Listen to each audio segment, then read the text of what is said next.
वसुंधरा जी के राज के ऊपर से पर्दा हटने वाला है क्योंकि अनुपमा ने ले लिया है बदला। अगर आज के एपिसोड को ध्यान से देखा हो तो वसुंधरा जी ने एक लाइन बोली थी कि भैया जो कांड करता है उसे ही भुगतना पड़ता है, जब ख्याति का मैटर चल रहा होता है तब।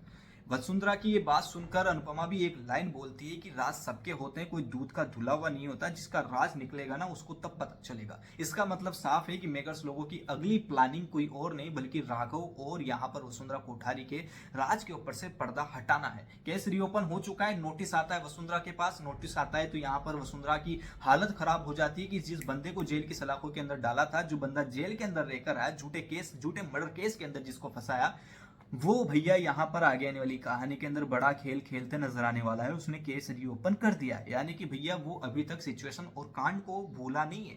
आगे आने वाली कहानी के अंदर वसुंधरा की हालत तो खराब होगी सही, लेकिन साथ ही के साथ इस बार राघव अकेला नहीं बल्कि अनुपमा उसके साथ है। तो भैया अनुपमा और राघव मिलकर कोठारी निवास की नींव हिलाने वाले। खैर अनुपमा को नहीं पता है कि भैया जिस केस को रीओपन करवाइए, जिसके खिलाफ वो लड़ रही है, वो कोई और नहीं बल्कि उसकी बेटी के ससुराल वाले यानी कि पराग कोठारी और वसुंधरा कोठारी है। लेकिन सच का साथ अनुपमा देती है, जब उसको पता चलता है हिल तो जाती है वो, लेकिन सच का साथ देते नजर आएगी। और इस बार वसुंधरा कोठारी के गाल पर जोरदार का थप्पड़ भी यहाँ पर अनुपमा लगाते नजर आने वाली। अनुपमा के थप्पड़ से तो आप बखूबी वाकिफ हैं, तो कमेंट बॉक्स में लिखकर बताइए कि वसुंधरा की क्या हालत होनी चाहिए। मैं तो चाहता हूं कि भैया वसुंधरा जितना भैया तुम भी तो कभी किसी की बहू रही होगी, तुम भी तो लेडीज ही हो, तो किसी दूसरी लेडीज के ऊपर कैसे ये सब शिकंजा कस रही हो।